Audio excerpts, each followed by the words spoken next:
Hi, I'm Troy Miller. I'm the Riverland Terrace Neighborhood Association President, standing here in Plymouth Park to talk about a space that's become even more important to all of us as residents over the last few years.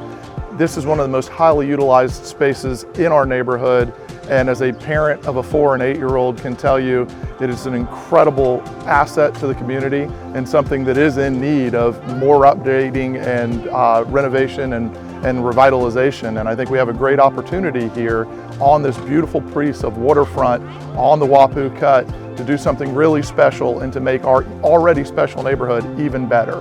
What that'll take is a lot of community involvement, and so we need your help, and we need to work with the City of Charleston, with Charleston County, with the Public Service District, and with our neighborhood to try and make this happen.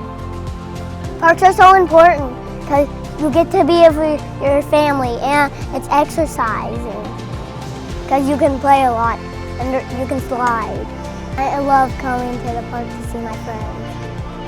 Hi, I'm Devin Andrews, and I am the Director of Policy and Partnerships with the Charleston Parks Conservancy. And at the Conservancy, our mission is to connect people with their parks and work with them to create stunning public spaces and a strong community. So we were delighted with the chance to get to work with the Friends of Plymouth Park to make this amazing space even better.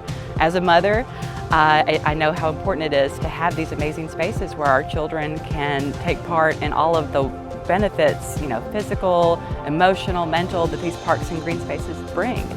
And it's so important that we view parks not only as nice to have or pretty places to have, but as being crucial to the health and well-being of our communities and a key part of our city's resiliency. Hey everybody, Ross Appel here, Charleston City Council member. I am fortunate to represent the Riverland Terrace neighborhood, and we're standing here in Plymouth Park, one of the few waterfront parks, not just in James Island, but in the entire city of Charleston. And I support 100% the effort to improve Plymouth Park, take it to the next level, make it a fun and rewarding experience for all ages, kids, adults, elderly, everybody in between. As a new father, I look forward to bringing my daughter here to the new and improved Plymouth Park in the very near future. Let's make it happen.